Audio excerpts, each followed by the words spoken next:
I'm recording this on a weird day because we had a power surge randomly, and then that means it turned on all of the lights in my child's room and it woke her nap up early.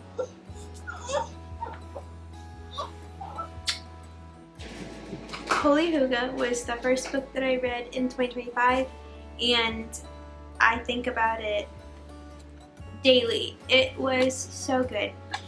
Not only is it just like physically beautiful, because like the interior, gorgeous. It was practical and biblical, even more so, like, important. It was biblical. See. I listened to it and then I went out as soon as I could and bought a physical copy because I think about it so much. It was easy to go back and reference.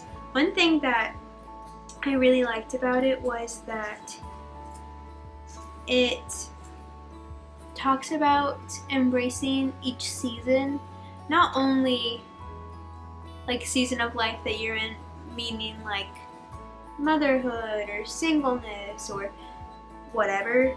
I mean like physical season of the year. And so I'll get into this more in a second, but in her atmosphere chapter she has like scents that she likes to do with her essential oils to embrace like the season smell, and I think that was super cool. I'm going to read the blurb first so that you know more about what this is talking about and what even is Hygge, right? Before God made humanity, He made a home for them. He built a sacred place, and we can do the same. Hygge, pronounced, H-Y-G-G-G, pronounced Hygge, is a funny Danish word with no English equivalent. It has ties to comfort and consolation. It's a way of making the mundane and necessary meaningful and beautiful. It's soul rest. When you sit in a comfy chair by the fire, that's Hygge. When you arrange a fresh bouquet of wildflowers on the bedside table, that's Hygge too. Candles, soft furnishing, natural light, fresh baked pastries, intimate gatherings with friends, these are all Hygge. Hygge appeals to our desire for slow living and shared moments. It embraces beauty and contentment. It's warm and inviting. Hygge is the opposite of hustle. It embraces simplicity. Hygge is a way of making home. The world is ripe for the comfort of real sanctuary. Yet the perfect blend of coffee or the softest blankets cannot heal our deep soul ache. Our home is a person. And all is sacred when understood in the light of Christ and His kingdom. In Holy Hygge, Jamie Erickson unites the popular lifestyle practice with the deep theological truths of the gospel. She shows how Hygge can be a companion for making home where people can find God. Jamie invites us to invite others into a relationship with Jesus. So good. So, Holy Hygge is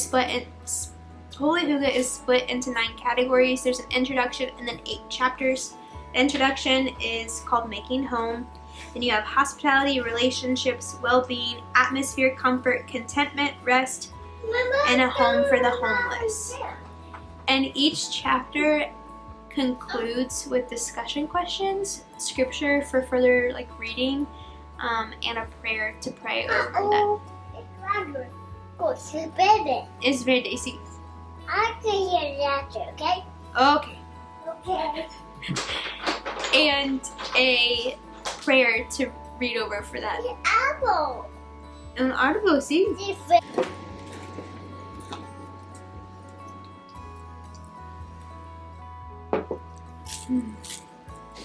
This book talks about practical advices for homemaking. It says that women were made to give life, and they can do that right now in their own homes.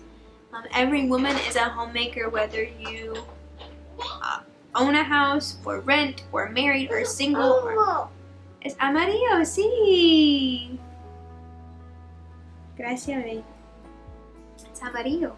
Every woman is a homemaker, whether you are owning a home, or you rent, or you're married, or single.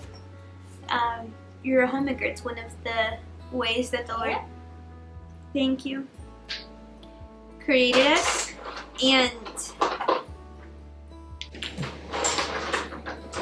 as Christians, we're called to live a simple and quiet life. And slow living is just a modern way to say that. Thank you, sweet pea. And so it gives some practical, convicting advice for gracias, baby. How to do that.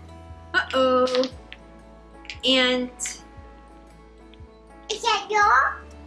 see. Okay. Gracias, baby. That's it. Uno, okay? Ajá. Uno. 1, Sí. Dos. 2, Tres. 3. I was first introduced to the concept of Hygge back in college, which was like 10 years ago now, and I think I might have like found it just like on Pinterest scrolling through back then. I'm trying to like find like a aesthetic I wanted to use in my college dorm room, and then like just clung to it because Okay. gracias. Because I want a cozy home and I wanted like a nice, roomy, cozy dorm my first time away from home. And then it just like stuck with me and I wanted to use it in every aspect of my time. But it's more than just like a cozy, inviting home. It's being intentional with the home that you're given, whether it's a college dorm or a house. And so this book has been on my radar for a long time. And a lot of the things that Jamie addresses in this book I had already been thinking about, but it was really sweet to see her connection to scripture and to the gospel, because yes, like we want a nice home, we want an aesthetic home, like a welcoming home, a house that's worthy of Instagram pictures, you know, like people, we want those things, right? And it's not bad to want that, but it reminds us that like this is not our home, that our home is in heaven, that our home is a person, is Christ. And so it was really sweet and convicting to think through that. My favorite chapter in this book was on contentment, because our house is old and very small and especially just laid out weird, and so there are lots of things about it that are quirky, and so I struggled with wanting to invite people over because I knew that it would be squished in our tiny home, especially our kitchen. We have an eat-in kitchen, and so it's really hard to have people at our table because there's no room for them to sit. And so it just convicted me of that and reminded me to open up my home. I'm called to invite people into my home.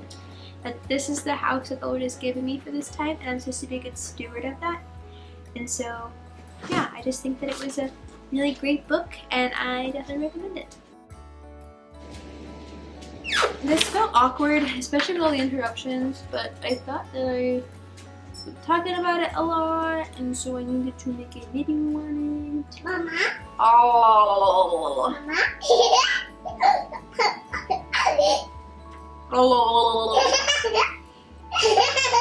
I love you.